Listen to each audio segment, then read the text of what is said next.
알면 당신도 버텨라. 열려라 참깨. 그러면 다 열릴 것 같죠? 모든 문이 다 열리진 않습니다만 저는 무조건 열립니다. 실하디 실한 법률 정보를 활짝 열어드리는 법대랑 MC 김현웅입니다. 반갑습니다. 여름철 톡 쏘는 물 비빔 냉면처럼 유쾌하고 시원한 법의 맛을 추구하는 변호사 신유진입니다. 더워도 추워도 된장국만 같아라. 이 된장찌개처럼 물리지 않는 법맛에 빠진 남자 전민기입니다. 네, 그렇죠. 된장찌개. 정말. 차돌배기를 넣어가지고 약간 기름기가 뜨게 하면 또 그 맛이 기가 막힙니다. 맞아요. 네. 진짜 우리의 맛은 세계 최고가 아닌가 이런 생각이 드는데 두 분은 뭘 드세요, 주로? 여름에 네. 입맛이 없을 때 네. 저는 열무김치를 담가요. 그래서 열무김치를 담가서 국수. 국수도 해 먹을 수 있죠. 열무 비빔밥도 해 먹을 수가 있죠. 네, 열무김치 활용하는 방법이 너무 많고요. 반찬 없고 입맛 없을 때 열무김치 하나만 해놓으면은 그냥 밥 뚝딱이다. 저는 이럴 때 이제 고기 살짝 구워가지고 비빔면 얼음을 한두 개 탁 넣어요. 오이 살살살살 썰어가지고 그리고 고기랑 같이 먹으면 오이 냉국도 진짜 생각나요. 오이. 기가 막혀요. 네. 진짜 여름에 뭐 시원한 거 먹고 싶습니다. 네. 근데 뭐 집에서 해 먹는 경우도 있지만 요즘에는요.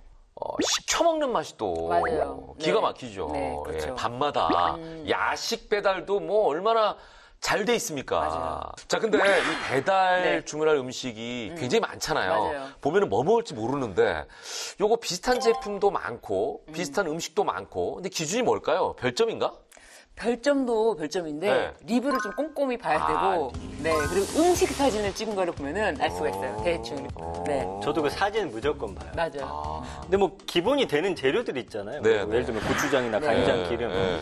사실 이런 제품은 조금 네. 가격 나가더라도 좀 명인들이 만든 거 네. 무조건 믿는 그런 경향이 있거든요. 그렇죠. 네. 명인 하면 좀 믿어야지. 맞아요. 예, 그 음식에 있어서의 어떤 본인의 실력을 제대로 발휘하는 분들 아니겠습니까? 네. 예. 근데 요즘 명인의 음식도 신경이 좀 쓰입니다. 먹는 걸로 사기치는 명인이 있더라고요. 그렇죠. 최근에는 참기름 속인 명인이 구속됐었죠. 그렇더라고요. 네. 이게 40대 전통 차규 기술로 네. 한국 무형문화유산 최연소 명인으로 선정된 분이 있는데 2020년 1월부터 1년 5개월 동안 수입 참깨 36톤으로 만든 참기름을 와우. 국내산으로 속여가지고 TV, 홈쇼핑, 온라인몰 등을 통해서 이제 판매를 했습니다. 그게 총 18차례에 걸쳐서 네, 19억 6천만 원 상당의 수익까지 올렸다고 하는데요. 이야. 최근에 청주지방법원 이제 특정경제범죄 가중처벌법상 사기죄 이렇게 구속 기소가 돼서요. 농업회사법인 대표 A 씨에게 징역 3년이 선고가 됐는데요. 또 원산지 둔갑을 이렇게 도운 지인 한 명에게는 네. 징역 1년에 집행유예 2년 그리고 A 씨가 운영하는 법인에게는 벌금 3천만 원 각 선고가 됐습니다. 야, 이게 진짜 먹는 거 가지고 장난치는 사람들은 참 더 엄하게 처벌해야 되지 않나 이런 얘기들 많이 합니다. 명인으로 선정된 게 겨우 작년이었다는데 저는 이러면 되겠습니까? 아무리 돈이 좋다고 해도.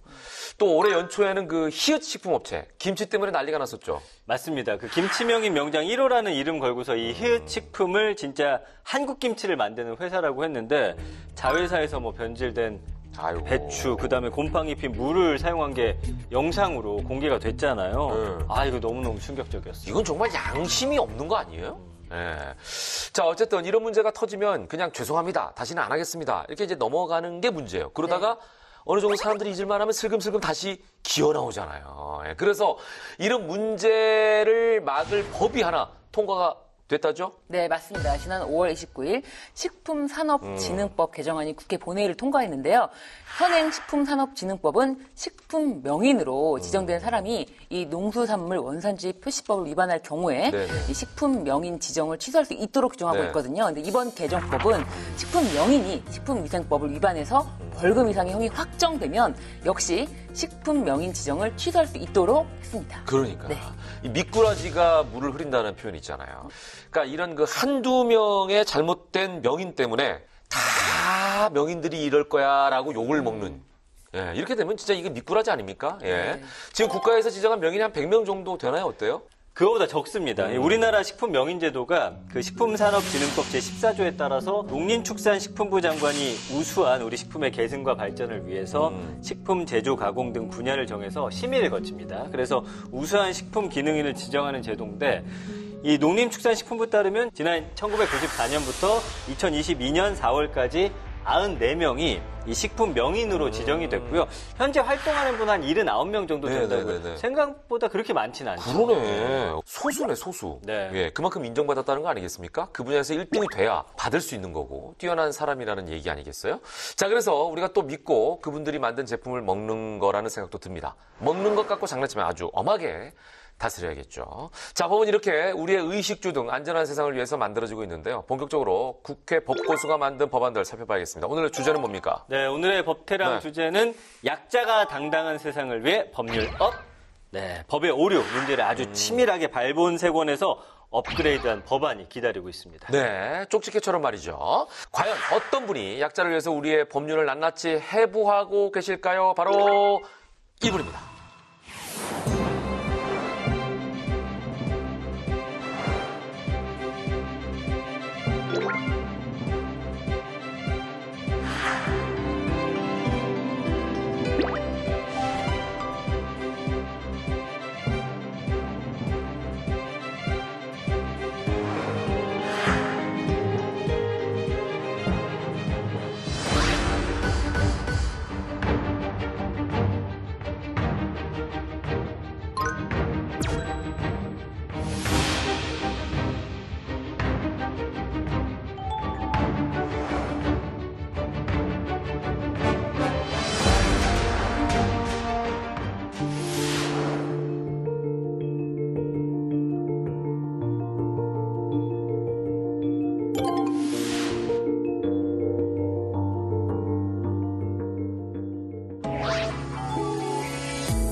임대인의 그 건물에 들어가려고 할 때 국세나 지방세가 미납한지를 확인할 수 있어야 되지 않습니까? 지하도 상가는 시장이에요, 시장.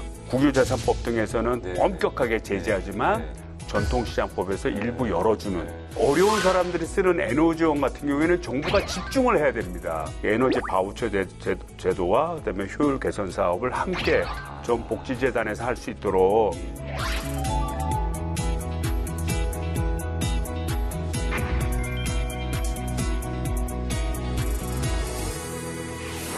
실사구시. 실효성 없는 법 규정을 족집게처럼 찾아내 고쳐낸다는 법안 핀셋 교정의 달인.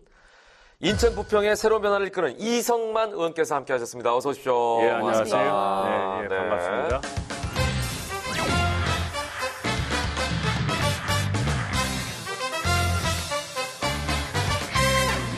자, 보니까 별명이 인간 족집게. 뭐 그렇지는 못하고요. 예, 예. 예, 아무래도 이제 국회의원 생활하다 보면 이제 사회적인 어떤 야 이거 좀 개선돼야 된다. 또 이거 좀 문제점이 있다. 이런 걸 많이 이제 듣게 되지 않습니까? 또 그걸 고치라는 의무를 또 갖고 있는 것도 그렇죠. 또 당연하고요. 그래서 이제 그런 사항이 있을 때 좀 성실하게 좀 대응을 한 것이고 저희 의원실에서 또 우리 보좌진들이 또 잘한 면도 있죠. 예. 우리 성격이 원래 좀 꼼꼼하시고. 알죠. 그렇지 못해요. 두루두루 살피는 성격인데 일단 이제 필이 꽂히면 우리 속된 말로 한번 야, 이 법안을 좀 정리해야 될 것 같다. 그러면 좀 시간이 걸리더라도 지속적으로 좀 사람이 좀 괴로울 정도로 이렇게 설득을 하고 좀 만들어내려고 좀 노력하는 성격입니다. 죄송합니다만 지독하신. 그렇죠. 저는 이제 좀 끝장을 보는 그런 스타일이죠. 예. 자, 그리고 저 의원님께 지금 앉아 계신데 네. 키가 180이 넘으시거든요. 그죠? 21대 국회의원님들 중에 가장 장신이신가요? 어때요? 그렇지는 않을 거예요. 아, 그래요? 젊은 의원님들이 많이 계셔서 우리 한준호 의원님 같은 그러네. 한준호 경우에는 의원 여기 나왔었습니다. 예, 뭐 키도 저보다 더 크지만 그래요? 또 괘씸하게도 인물까지 또 훌륭하지 않습니까? 근데 예전에 이제 국회 방송 인터뷰하신 것 중에 예. 인생 키워드 중에 비빌 언덕이라는 오? 말씀을 하셨었는데 네. 저도 이제 방송을 하다 보면은 네. 비빌 언덕이라는 것이 필요하거든요. 필요하죠. 네. 근데 키가 크셔서 언덕이 좀 낮지 않을까 생각도 들고. 그러니까 어떤 이제 의미에서 하신 말씀인가요? 어렸을 때 이제 부모님들이 그런 얘기 많이 하시잖아요. 네. 야, 소도 비빌 언덕이 있어야 된다. 그렇죠. 네, 이런 얘기를 그렇죠. 하는데 그런 거를 제가 공무원 생활할 때는 진짜 깨닫지를 못했어요. 그러다가 제가 한 공무원 생활을 7년 하고 관뒀어요. 네. 지루하고 새로운 인생을 개척해야 되겠다 생각해서 네, 네. 그래서 이제 나가서 사업도 했는데 사업을 하다가 중간에 좀 어려움을 좀 겪었습니다. 그러니까 어려움을 겪다 보니까 순간적으로 네네네. 아, 이게 외롭다라는 느낌. 야, 나는 혼자라는 느낌. 네. 나를 도와줄 사람이 한 사람이라도 있을까? 순간적으로 이런 걱정을 하게 회한이 되더라고요. 확 밀려왔군요. 예, 오고 그거를 이제 잘 극복하고 지나고 나다 보니까 우리 사회에서도 그래도 온종적으로 서로 인간 네트워크가 되면서 비빌 언덕이 되는 그런 존재들이 있구나라는 걸 좀 깨닫게 되면서 좀 어려움을 좀 극복할 수 있는 계기가 됐죠. 그러니까 이 비빌 언덕이라는 게 의지할 곳이 있는 사회를 만들어가는 그렇죠. 그런 그게- 의미를 말씀하시는 그러네. 이 우리 사회 구성에서 법 제도적으로는 이게 어떻게 보면 보호받기는 어렵지만 인정적으로 상식적으로 보호받아야 될 그런 상황이 수도 없이 많습니다. 그럴 때 좀 선출직들이 측은지심을 갖고 최소한 들어주기라도 하고 법과 제도가 문제가 있으면 그때는 싸워야 된다. 참 비빌 언덕이라는 것이 존재하는 사회가 되어야만 우리 사회가 도전도 쉽게 할 수 있고 또 네네. 실패하더라도 인간적인 어떤 그런 상실감 네네. 그런 데서 벗어날 수 있거든요. 네네. 21대 이제 국회도 이제 반이 넘었는데 예, 예. 의원님께서 아주 가장 큰 의지를 갖고 심혈을 기울인 입법 법안은 무엇인지 어떤가요? 아무래도 네. 이제 뭐 이거 우리가 이제 코로나 과정을 거치면서 이 소상공인들이 가장 이제 피해를 많이 봤다고 하지 않습니까? 그리고 또 우리 소상공인 시스템 자체가 사실 외국에 비하면 너무나 내부적인 경쟁은 치열하고 네네. 또 외부적인 환경은 네. 좀 가혹한 편입니다. 그래서 이제 그때 제 소신이기도 한데 근데 이제 코로나 사태가 네. 터지고 소상공인을 지원해야 된다고 하니까 제가 이제 반값 임대료법이라든지 예, 예. 뭐 제정은 안 됐지만 예. 그런 법안을 내고 예. 그거를 위해서 뛴 게 좀 보람된 일 네. 중에 하나죠. 그러니까 구체적인 내용은 말 그대로 그냥 임대료를 반으로 깎아주자. 임대료를 반으로 깎아주자. 네. 이제 사실 그게 되려면 네네네. 그 임대주들도 보호를 받아야 되잖아요. 네. 자기 그렇죠. 수입이 반으로 그렇죠. 주니까. 그렇죠. 근데 그렇죠. 임대주들 같은 경우에 상당 부분 금융기관에 어떤 차입을 통해서 건물을 보유하는 경우가 되게 많거든요. 네. 그래서 이 문제는 사실은 이런 임대료를 깎아주는 임대주의 건물에 대해서 대출을 해준 은행들도 이 고통에 같이 분담을 해야 돼요. 근데 이제 우리나라는 이제 은행 자체가 이제 대부분 상장회사고 또 외국계 지분들이 굉장히 많고 그러다 보니까 뭐 주주의 어떤 권익을 상실시키는 일을 할 수 없다. 그래서 이렇게 되는 바람에 사실은 게 약화는 됐는데 앞으로라도 우리 사회가 좀 더 서로 협동적인 사회가 되려고 한다면 서로의 이해관계뿐만 아니라 서로의 공존관계라는 네네네. 은행도 뭐 대출하는 사람이 없으면 존재할 수 있겠어요. 그렇죠. 또 임대인도 임차인이 그렇죠. 없으면 존재하지 예, 않는 맞습니다. 것처럼 공존관계를 만드는 게 되게 중요하다. 예. 그러기 위해서 사회적인 어떤 그런 아젠다를 던질 필요가 있다고 봅니다. 예. 말씀을 듣고 보니까 계속해서 키워드는 비빌 언덕이네요. 아, 비빌. 비빌 언덕이에요. 예.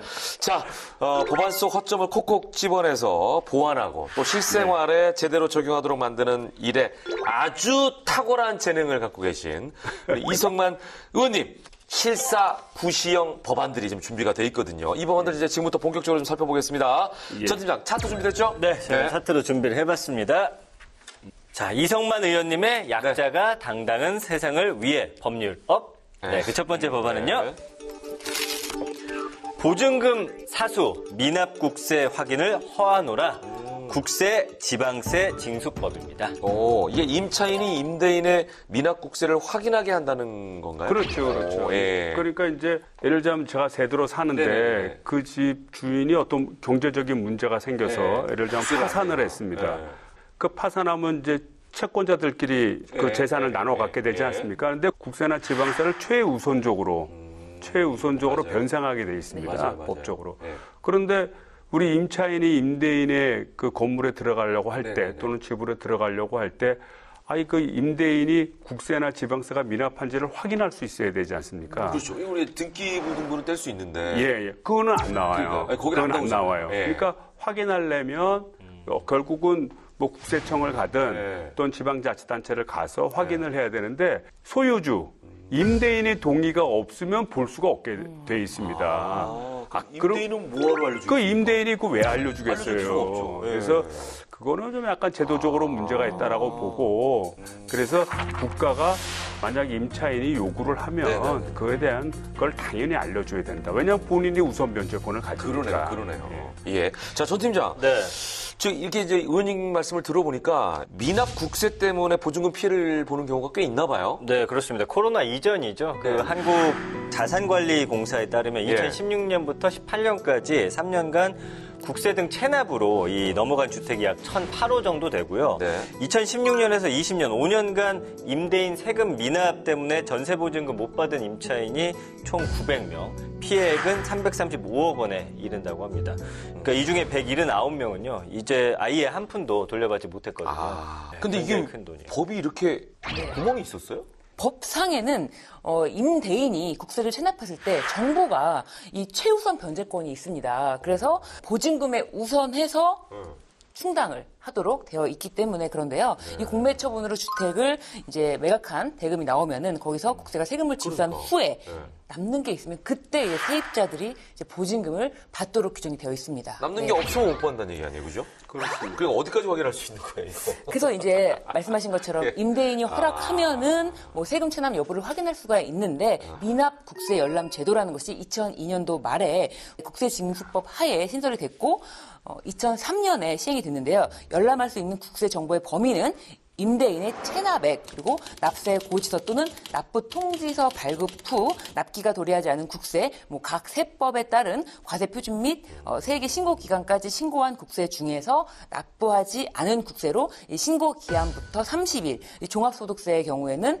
60일 이후에 열람이 가능하도록 규정이 되어 있습니다. 네, 약간 구멍이 있네요. 이제 그러다 보니까 지금 의원님께서 국세, 지방세, 징수법을 내신 거네요. 그래서 이제 그 시각 자체가 뭐 임대인이 뭐 악의적인 행동을 하는 것을 방지하자 이런 차원의 문제라기보다는 정부가 우선 변제권을 갖잖아요. 네. 가지고 있기 때문에 본인의 가지고 있는 정보를 피해보지 않도록 국가가 의무적으로 할 수 있는 구조를 만들어야 된다는 게 사실은 기본 취지입니다. 그럼요. 그러니까 국가가 들어가는데 국가에서 나한테 자, 이 사람이 망하면 우리가 가져갈 게 이 정도야라고 알려줘야죠. 알려줘야죠. 네. 그것이 국가의 의무라고 그렇죠, 보는 그렇죠. 겁니다, 네. 사실은. 그래서 이런 법의 그 허점이 생기게 된 거는 이제 국가가 어떻게 보면 국민들 위에 존재하는 국가가 군림하는 듯한 그런 시스템이 아직도 남아있는 것이 아닌가 이런 시각에서 그 개정안을 냈습니다. 근데 혹시 만약에 그 계약을 했는데 네. 미납 국세가 있다더라. 그렇게 되면 이제 어떻게 되나요? 혹시 그 부분에 대한 어떤 그 법적 근거도 마련이 돼요? 하고 나서 후에 확인하는 경우. 그러니까 이 제도를 둬야 뭐냐면 자기 권리를 스스로 찾지 않는 자에게 권리를 주장할 수는 없습니다. 그러니까 본인의 성실성을 가지고 본인이 해야 되지 자신의 권리를 찾아야 될 일을 해태했는 경우에도 국가가 책임질 수는 없죠. 그렇죠. 네. 이제 이게 통과가 돼서 네. 법이 시행이 되면 이게 본인이 알지 못하고 만약에 계약을 했다.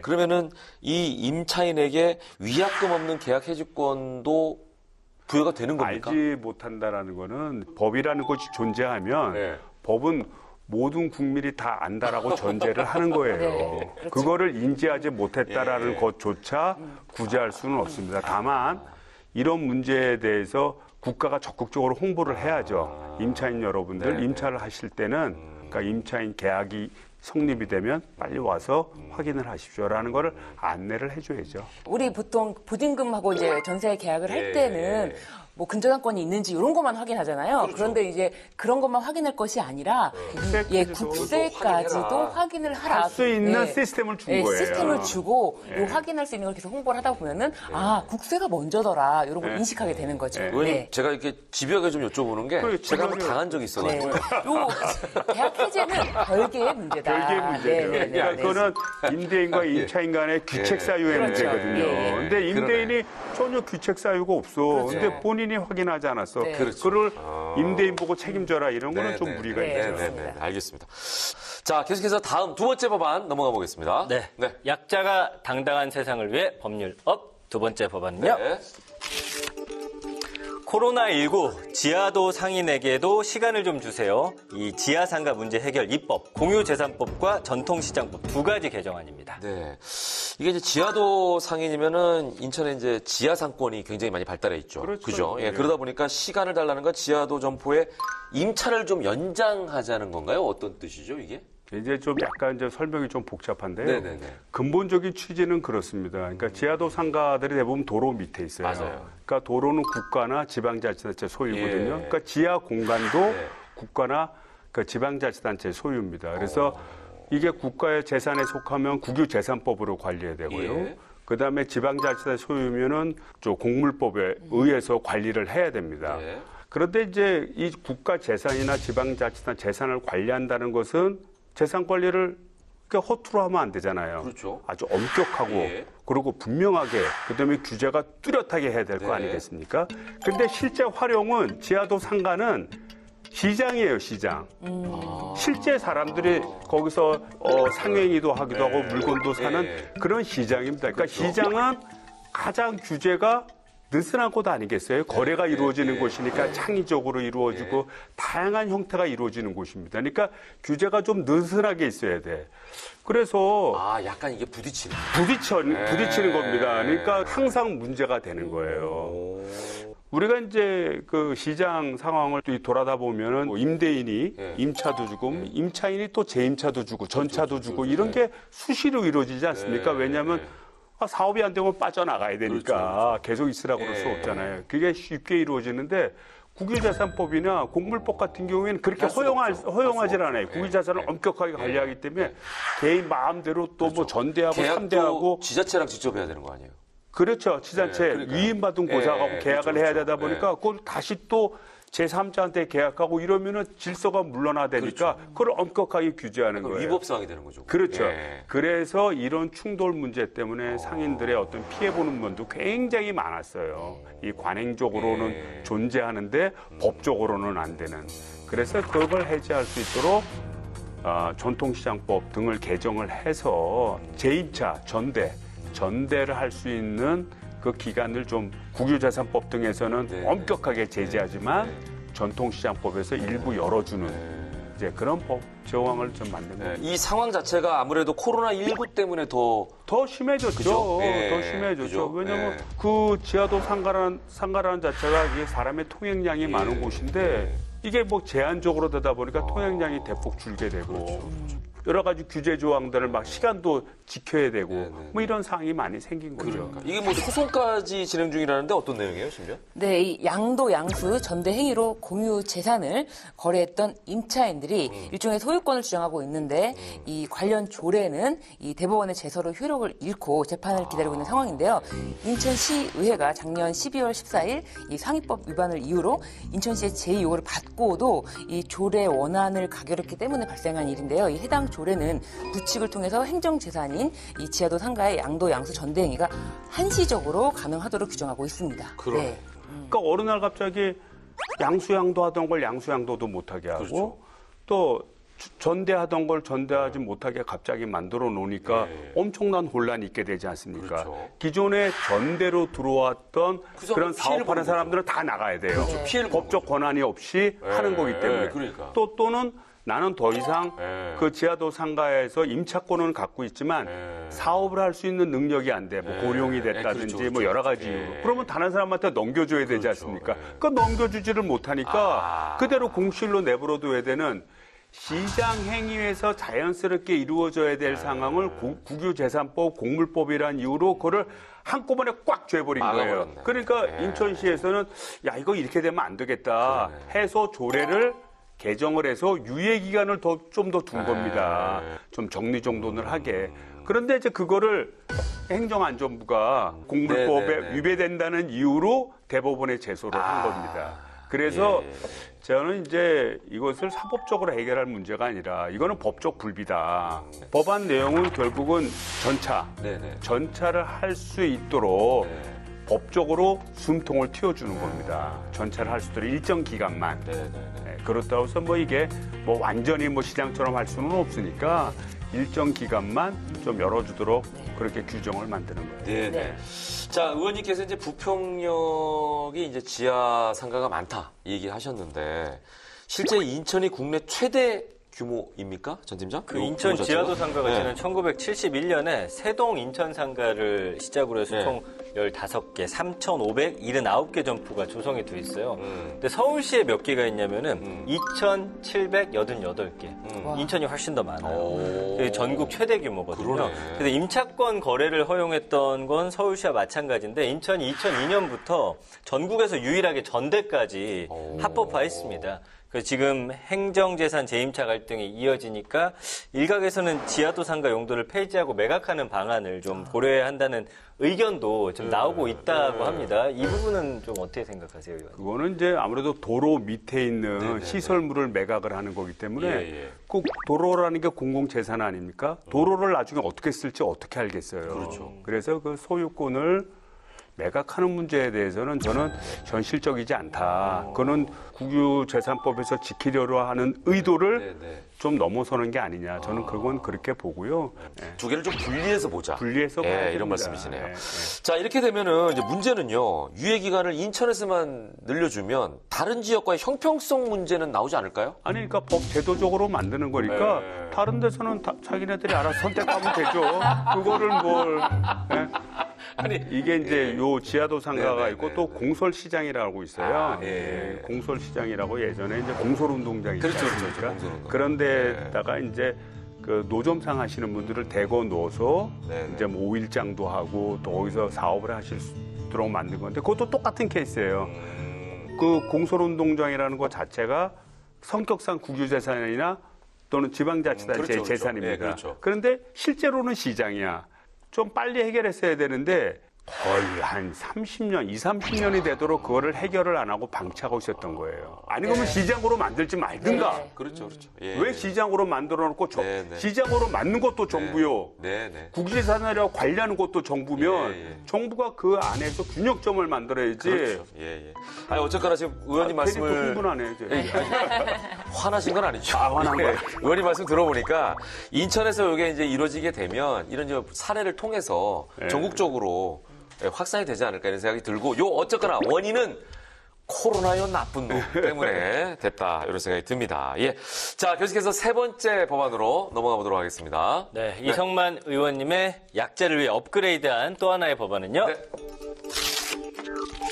에너지 복지 업그레이드 에너지 효율 개선 사업법입니다. 이 에너지법 개정안이죠. 그러네요. 예. 자, 요것도 사실은 어떤 게 있는지 모르는 분들이 많을 것 같아요. 이해를 돕기 위해서 현재 에너지 복지 사업이 무엇이 되고 있는지 잠시 좀 설명을 해주실 필요가 있겠네요. 네, 그러니까 이제 에너지라는 것은 삶의 기본 조건입니다. 이제는 뭐 지금 뭐 엄청 덥지 않습니까? 여기서 뭐 냉방 시스템이 안 된다 그러면 생존 자체가 이제 힘든 문제죠. 생각만 해도 끔찍하네요. 그래서 그동안 정부에서는 이제 두 가지 차원에서 했는데 하나는 이제 에너지 바우처 제도라고 그래서 결국은 에너지 요금을 좀 보조해주는 그런 역할을 했고. 그런데 대부분 에너지 복지가 필요하신 분들의 생활 여건이 굉장히 열악한 편 아닙니까? 그러다 보니까 에너지 효율성이 너무나 떨어지는 거예요. 그러니까 에너지 바우처 제도를 해도 실제로는 에너지 낭비가 심해서 그것이 도움이 안 되는 겁니다. 그래서 효율 개선 사업을 해야 되는데 이 효율 개선 사업이 어떻게 보면 따로따로 떨어져서 했었습니다. 그래서 이러지 말고 이게 에너지 바우처 제도와 그다음에 효율 개선 사업을 함께 좀 복지재단에서 할 수 있도록 둘을 병행해서 할 수 있도록 이렇게 해보자 이런 취지입니다. 그래서 지금 말씀해주신 에너지 바우처 제도는 아무래도 에너지 취약계층들을 위해서 에너지 바우처를 이제 나눠주거든요. 이게 이용권이라고 보시면 돼요. 그래서 이 이용권을 지급해서 뭐 전기라든지 그 다음에 도시가스, 지역난방, 등유, 뭐 LPG, 연탄 구입할 수 있게 하는 제도인데 2022년 7월 1일부터 9월 30일까지가 여름 그 바우처 사용 기간입니다. 그래서 소년, 소녀 가정, 한부모 가정, 그다음에 임신 중 또는 출산 후 6개월 미만인 여성, 주민등록 기준으로 2016년 1월 1일 이후 혹은 1957년 12월 31일 이전 출생자, 그리고 장애인 복지법에 따른 등록한 장애인 등이 대상이고요. 소득 기준은 국민 기초생활보장법에 의거해서 생계급여 및 그다음에 의료급여 수급자가 해당되고요. 네. 지원 금액이 4인 궁금하네. 기준으로 여름에 15,000원, 그리고 겨울에는 194,500원, 네. 약 21만 원 정도가 되네요. 그러네. 예. 금액이 크지는 않다 이런 생각이 드는데 일단 에너지 효율 개선 사업 예를 들면 뭐가 있을까요, 전 팀장? 이게 한국에너지재단의 그 에너지 효율 개선 사업이 대표적인 바로 이 에너지 복지 사업인데요. 기초생활수급자하고 차상위 계층을 대상으로 해가지고 단열공사, 창호공사, 그다음에 뭐 바닥공사, 보일러 교체, 냉방기기 보급, 이런 주택 에너지 효율과 관련된 공사 비용을 최대 300만 원까지 지원하는 사업입니다. 2020년에 보니까 예상 규모가 766억 6,500만 원이었습니다. 그러네. 예.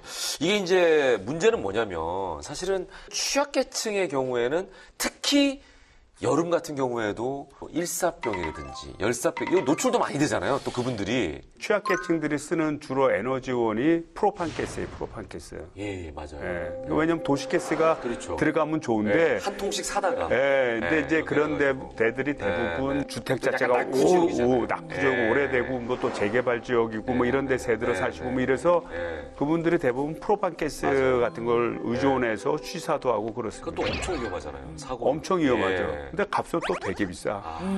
왜냐면 이제 수요가 거기까지 이제 한정적이니까. 가져와야 되니까 배달해야 되니까. 배달해야 예. 되고. 그리고 또 그거에 대해서는 정부가 가격 시스템을 어떻게 할지 계획도 수립도 하지 않습니다. 특히 어려운 사람들이 쓰는 에너지원 같은 경우에는 정부가 집중을 해야 됩니다. 네. 근데 이걸 거의 방치 수준으로 하고 있어요. 그래서 제가 이제 그 에너지원에 대한 수급 계획을 짤 때 프로판가스도 네. 수급 계획을 짜라.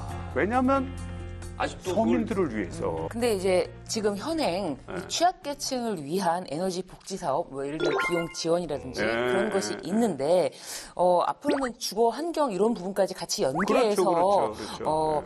좀 지원을 해야 된다 이런 말씀에서 그렇죠. 이 법이 예. 개정되는 건가요? 그러니까 이제 따로따로 떨어져서 부분적으로 하다 보니까 종합적인 계획 수립이 안 되고 보다 심도 있는 에너지 복지 시스템이 만들어지질 않는 거예요. 그래서 그 에너지 복지에 대한 책무를 복지재단에서 중심이 돼서 하고 그 다음에 필요한 정책적인 필요한 것들은 예산 반영할 수 있도록 하고 해서 종합적으로 꾸려나갈 수 있도록 그렇게 시스템을. 네, 어쨌거나 이제 에너지 효율 개선 사업에 대한 법적 근거를 마련하시겠다. 이제 그렇죠. 이런 의지가 담겨 있네요. 네. 예. 개정이 되면 이 에너지 복지 중요성에 대해서도 더 인식할 수 있을 것 같은데요. 그럼요. 이것이 사실은 통과가 안 된다 그러면 네네네. 저는 이 부처 이기주의 때문에 통과 안 될 수도 있어요. 그러니까 뭐냐면 이거 우리가 하던 일인데 우리가 뺏기는 게 아니냐. 뭐 이런 게 있을 수가 있거든요. 그런 차원의 문제가 아니라 에너지 복지라는 것을 네네. 국가의 기반적인 정책의 하나, 복지 시스템의 하나로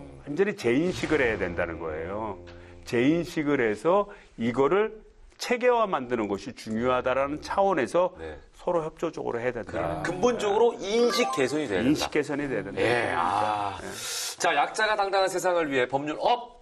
우리 이성만 의원님의 세 가지 법안에 대해서 살펴봤습니다. 굉장히 이제 현실적으로 우리가 접해 있는 그런 문제들을 해결하는 법안이다라는 생각이 듭니다. 의원님은 에너지법도 내셨는데 최근에 보니까 그 집단 에너지법도 발의하셨더라고요. 집단 에너지. 그것도 똑같은 얘기예요. 같은 맥락이에요. 이게 약간 좀 뭐 시각은 다른데 네. 집단 에너지라는 것은 이제 대단지, 아파트 단지를 이제 개발을 할 때 예. 그 아파트 사람들을 대상으로 해서 집단적으로 에너지를 공급할 수 있는 시스템을 네네. 그동안 만들어 둬 왔습니다. 예. 그래서 이제 이제 중앙 난방식으로 해서 네네네. 뭐 중동에 있는 아파트 단지 그러면 예. 그분들만을 대상으로 네. 이제 뭐 에너지를 공급하는 시스템을 두면은 뭐 효율적일 수 있죠. 그런데 어떤 문제가 있냐면 지역이라고 하는 것은 개발되는 지역도 있고 개발되지 않는 지역도 이렇게 다 붙어 있지 않습니까? 그렇죠. 예. 그러면 에너지원에 대해서 공급을 할 때 특정 지역만을 위해서 에너지를 공급하는 시스템을 두게 되면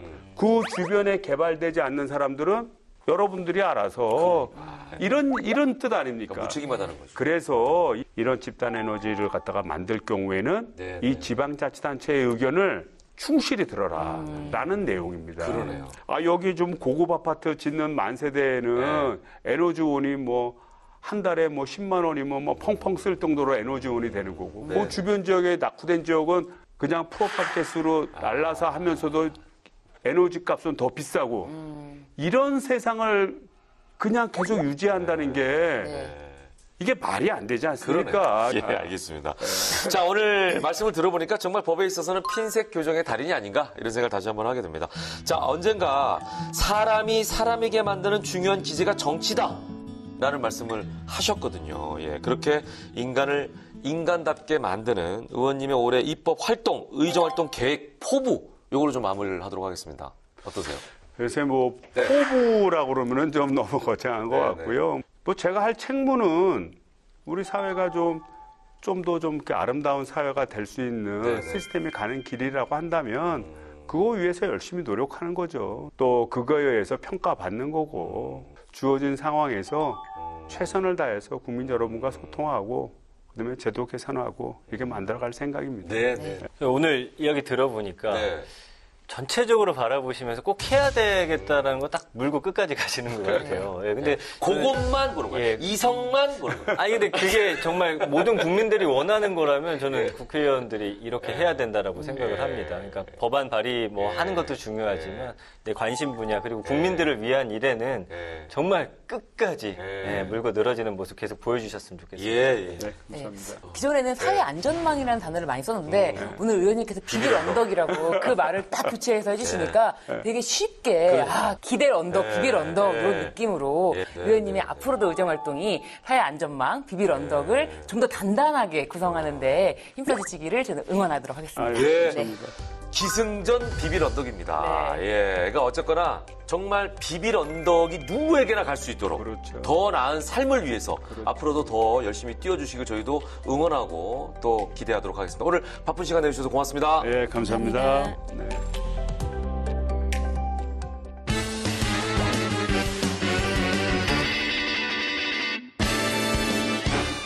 알다가도 모르겠고 모르다가도 알 것 같은 법대표랑 속되는 분들의 속을 시원하게 시간! 궁금할 법 하지. 네. 자, 글로벌 시대답게 요즘에는 국제 결혼하는 사람들이 점점 많이 늘어나고 있죠. 제 주변에도 국제 결혼한 커플들 꽤 있습니다. 저도 국제 결혼했죠. 네. 캐네디 결혼했죠. 네. 저 다문화 가정이에요. 그러네. 맞습니다. 예. 10년, 20년 전만 해도 국제 결혼한 커플이 진짜 보기 힘들었는데 맞아요. 별로 없었어요. 요즘에는 방송국에서도 사실 국제 결혼한 커플들 꽤 많이 나오고 있고 커플이요? 네. 네. 그리고 이제 상대방의 국적도 굉장히 다양해지고 맞아요. 있어요. 근데 이제 국제 결혼이 늘어나는 네, 네. 만큼 국제 이혼도 늘어나잖아요. 그러네. 결혼했으니까. 그래서 아무래도 이거는 순전히 예방 차원에서 우리 아나운서님도 네. 오늘 사연 이야기 한번 네. 주의 깊게 한번 들어보시는 게 좋을 것 같아요. 이혼을 네. 대비하라 이거죠. 아니 그냥 예방 차원에서 굉장히 어렵다. 국제 이혼 좀 복잡합니다. 그래요? 예, 웬만하면 하지 마시길 바라고요. 네네. 복잡하구나. 네. 오늘 잘 봐야겠네. 네네. 자, 오늘 사연이 신변이 얘기한 것처럼 국제 결혼한 부부의 이혼 문제를 다루고 있습니다. 저도 아주 꼼꼼하게 쪽집게처럼 한번 들여다보도록 하겠습니다. 출발! 뭐? 이직하면 미국으로 이민을 가야 된다고? 오 마이 갓, 오 마이 갓. 아, 궁금이랑 나는 미국에 아는 사람이 없단 말이야. 나 영어도 잘 못해. 지금 잘하던데? 오마이갓. 오 마이 갓. 나는 괜찮은데? 어쩔 수 없어, 허니. 아메리카 회사로 이직하는데 우리 패밀리 투게더 같이 가야지. 내가 우리 허니 외롭지 않게 잘할게. I love you, 허니. 아, 어쩔 수 없지 뭐. 가자, 미국으로. 아메리칸 드림. 미국인 마이클과 결혼해 이중국적인 아이를 키우고 있는 태랑 씨. 남편이 이직을 하면서 결혼 생활 10년 만에 태랑 씨네 가족은 미국으로 이민을 가게 됐습니다. 하지만 미국에서의 생활은 순탄치만은 않았는데요. 뭐? 갑자기 집을 나간다고? 아니, 우리 생활비도 안 주고, 아니, 궁금해 양육비도 안 주더니, 이제 집을 나간다고? 마이클, 도대체 what? 왜 그래? 어? 얘기 좀 해. 나랑 궁금이는 어떻게 하라고? 데디 가지 마. 우리랑 같이 이 집에서 살아요, 데디. No, don't touch me. 나 더 이상 헌이랑 못 살겠어. I can't live with you. 나 지금 나갈 거야. My life, 내 인생을 살 거라고. 이놈의 집구석 지긋지긋해. 미국인 남편은 관계가 멀어지자 생활비와 양육비도 끊어버리고 집을 나갔고 그렇게 1년이 지났습니다. 따르릉 따르릉. 헤이 마이클, 양육비도 안 보내고 집에도 1년 동안 안 들어오고 어쩔 셈이야 도대체? 그러지 말고 우리 이혼해. 난 진짜 못 참겠어. Okay, that's a good idea. 이혼, divorcing call. Okay. 그런데 우리 궁금이는 bring up. 내가 키울 거야. 그리고 재산분할 no. 없어. You know, 그런 건 나 해줄 생각 없거든요. 예, you understand? Oh my god. 뭐? 자기 마음대로 집 나가고 양육비도 안 주더니 뭐? 이제 우리 궁금이까지 뭐? 마이클, 네가 키운다고? 재산분할도 못 해준다고? 나도 그렇게는 못해. 오, 마미, 데디, 릴렉스. 야, 넌 좀 가만히 좀 있어. 야, 우리 재산이 한국에 미국이랑 흩어져 있는데 진짜 어디 얼마나 있는지 알려주지도 않고 그동안 재산 공개 안 한 게 다 이런 일 생길까 봐 아주 그런 거 싸줘줘. No, 몰라요. I don't know. 난 재산분할 sharing, no, I don't want it. 그런 거 몰라. 이혼할 거면 애는 take it. 나한테 주고 재산분할 없어. divorce. 이혼해. 이런 나쁜 자식. 진짜. 근데 이혼 소송 어떻게 해야 되지? 한국에서 해야 되나 미국에서 해야 되나? 도대체 어떻게 궁금하? Do you know? 마미, you don't know? I don't know. 난 이거 참 이혼이 처음이니 알 수가 있어야지. 어떡해. 나 한국으로 돌아갈래. Oh my goodness. 야, 되게 재밌다. 오랜만에. 네, 오랜만에 재밌죠? 집에서 발음 괜찮은데? 집에서 늘 하시던 싸움이잖아요. No. Living home. 예. 자, 오늘 사연은 국제부부 이혼 문제에 대한 사연입니다. 아무래도 아내와 남편의 국적이 다르고 또 현재 살고 있는 곳도 미국이다 보니까 이혼 소송 어떻게 해야 되는지 정말 막막할 것 같아요. 아니, 오 마이 갓. 오 마이 갓. 그죠? 근데 예. 협의 이혼도 사실은 글쎄요, 모르겠어요. 근데 어쨌든 그게 좀 덜 문제가 될 건 하는데 이혼 소송까지 가게 된다면 이거는 진짜 고민이 많을 것 같아요. 그러니까 자 우선 네. 사연 속의 태랑 씨는요 이혼 소송을 한국에서 할지 미국에서 할지 이거부터가 이제 고민인 것 같은데 이런 경우에 어느 나라에서 이혼 소송 준비해야 되는 거죠? 네, 이 국제 이혼 같은 경우에는 재판 관할 어디서 이 국제 이혼 소송 재판을 해야 되는지 또 준거법을 뭘로 정해야 될지 이런 게 좀 문제가 되는데요. 일단 한 사람이라도 한국 국적이 있으면은 우리나라 재판 관할권이 인정이 되고요. 그리고 준거법도 한국법이 인정이 됩니다. 근데 이제 지금 이 사연 속에서 이 태랑 씨 같은 경우 남편 국적이 미국인데 미국. 이 아내 국적이 한국이잖아요. 그리고 또 자녀 국적은 또 이중 국적이에요. 이런 경우에 한국 법이 적용이 되고 이 우리나라에서도 재판 관할권이 인정이 됩니다. 그런데 미국에서도 똑같이 이렇게 소송을 할 수가 있잖아요. 근데 이제 태랑 씨가 어느 주에서 있는지 지금 자세히 알 수는 없지만 혹시 뭐 캘리포니아다 예, 예를 들어서 뭐 캘리포니아 네, 예를 캘리포니아. 들면 캘리포니아 예를 들면은 거기는 소송을 제기하기 전에 6개월 정도 거주 요건이 있어야 소송을 제기할 수가 있는 관할 주마다 요건으로 다르구나. 네, 관할 요건을 보고 있습니다. 그래서 양국에서 일단 모두 소송이 가능하기 때문에 뭐 재산 분할이라든지 양육권이라든지 또 양육비 그리고 또 부양료 같은 것도 생각하고 계시다면은 어느 나라에서 받는 것이 유리할 수 있는지를 좀 생각을 해 보셔야 될 것 같아요. 그러니까 이제 네. 두 나라에서 다 이혼 소송이 가능하고 말씀해주신 대로 태랑 씨가 어디서 이제 소송을 해야지 재산 분할이나 양육권에 유리한지 이걸 좀 따져봐야 된다는 그러니까 거네요. 지금 좀 환율이 높잖아요. 네. 그죠? 네. 달러로 받는 게 유리하지 않을까 싶기도 한데 네. 언뜻 생각했을 때 어느 쪽이 유리할까요, 태랑 씨는? 일단 이혼 후 배우자의 네. 부양료 네. 이 부분을 한번 살펴볼게요. 이혼 후 배우자에게 부양료를 지급해야 된다고 생각하시나요? 부양료라는 거는 그 배우자가 살아가는 생활비인가요? 그렇죠. 이혼했는데 이건 뭐 주죠? 그렇습니다. 한국법은 이렇게 돼 있어요. 네. 한국법은 이혼한 다음에 양육비는 주는데 배우자의 부양료라는 개념이 아예 없죠. 없어요. 우리는 양육비라는 네네네. 건 있잖아. 그렇죠. 네. 정확하게 알고 계십니다. 네. 그래서 이런 잘 알고 부양료를 생각하신다면 네. 미국 법원에 소송을 하는 게 낫다. 미국에는 이 개념이 존재합니다. 부양료가 있어요? 네. 캐나다는 어때요? 캐나다. I take it on it. 미국은 부양료라는 게 있군요. 네, 미국은 이혼한 후에도 이 상대방 배우자에게 부양료라는 것이 있는데 이런 게 그냥 무조건 이제 제한적으로 무제한적으로 인정되는 건 아니지만 뭐 혼인 기간이라든지 뭐 양측 배우자의 소득이라든지 그리고 채무 그리고 건강 상태 이런 것을 꼼꼼히 살펴봐서 이혼 후에 경제적으로 어려워지는 배우자에게 부양료를 지급해라라고 되어 있습니다. 평생 지급하는 건 아니지만요. 예, 혼인 일정 기간에 기간. 따라서 부양료를 네. 지급하도록 규정이 있기 때문에 부양료를 지급받고자 하는 부분이 있다면 미국 법원에 하는 것이 더 유리하다고 볼 수 있습니다. 그러네. 네. 근데 이제 문제 한 가지 더 있잖아요. 왜냐면 그 마이클이 재산을 태량 씨한테 다 공개를 안 했단 말이에요. 맞아요. 그 재산이 어디에 얼마나 있는지 알 수가 없으면 재산 분할이나 부양료 받는데 맞아. 좀 어려움이 있을 것 같은데 어. 이 부분에 대한 대비도 좀 해야 되지 않을까요? 그 마이클의 태도를 보니까 지금 순순히 이 재산 내역을 얘기해 줄 것 같지가 않거든요. 마이클한테 뭐 거짓말 탐지기를 쓸 수도 없고. 네. 예. 방법이 있나요? 일단 해외 재산 같은 경우에 네. 우리나라 법원을 통해서 알아보는 것이 좀 간단하지는 않습니다. 근데 첫 번째로 생각해 볼 수 있는 부분은 한국 금융 자금에 대해서 계좌 열람을 신청할 수가 있거든요. 금융 정보 조회를 신청할 수가 있는데 요것을 통해서 뭐 예를 들면 해외 계좌가 나왔다. 그런 경우에는 요 해외 계좌 요 특정을 해서 네네. 이 재산 목록을 공개해라라고 재산 명시 결정을 할 수가 있는 거고요. 재산 명시 결정을 하면은 상대방이 요거에 응해야 돼요. 예, 그런 부분도 있어서 한국에 있다 하더라도 해외 재산을 알아볼 수 있는 방법이 없는 건 아닙니다. 그렇지만 다소 복잡한 부분도 있을 수가 있고 이런 과정에서 아무래도 그 타국 변호사와 협의를 해서 해야겠네. 진행하는 것이 조금 더 확실하게 밝혀낼 수가 아니, 있겠죠. 변호사비가 네. 두 배로 들겠네. 우리나라 변호사 써야 되고 미국 변호사 써야 되고. 사실은 그럴 수가 있어요. 네. 그래도 일단은 재산 내역을 밝힐 수 있다는 그런 방법이 있으니까 네, 그나마 네. 다행인 것 같아요.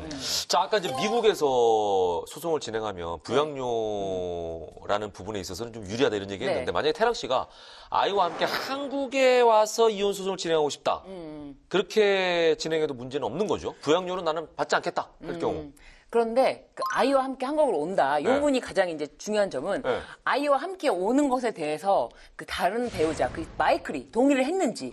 예를 들면 우리나라에서도 마찬가지예요. 내가 이혼 소송을 앞두고 나 친정 좀 갔다 올게라고 친정 가는 것까지는 오케이지만 나 집을 나갈 거야라고 하면 누가 아무 동의해주지 않잖아요. 내가 만약에 미국에 있는 짐을 갑자기 다 싸가지고 확 한국에 오버리면 그건 가출이 돼요. 이거는 우리나라 법에 의해서도 그렇고 미국 법에 의해서도 일방이 가출해버리면 그 상대방 자체가 귀책 사유가 되는 거거든요. 근데 또 한 가지는 아이까지 들어갔잖아요. 그러네. 이 부분에 대해서 살펴볼 납치인가, 부분이 납치? 있는데 그런 부분이 문제가 될 수가 있어요. 사실상. 예, 왜냐하면은 남편의 동의 없이 아이를 그냥 무작정 한국에 데려올 경우에는 남편이 한국 법원에 아동 반환 청구 소송을 할 수가 있는데 이 헤이그 국제 아동 탈취 협약이 체결되어 있기 때문이거든요. 그러니까 미국, 우리나라 둘 다 이게 체결되어 있기 때문에 이 협약에 따르면 원칙적으로 아이가 원래 있었던 미국으로 아이를 돌려보내라.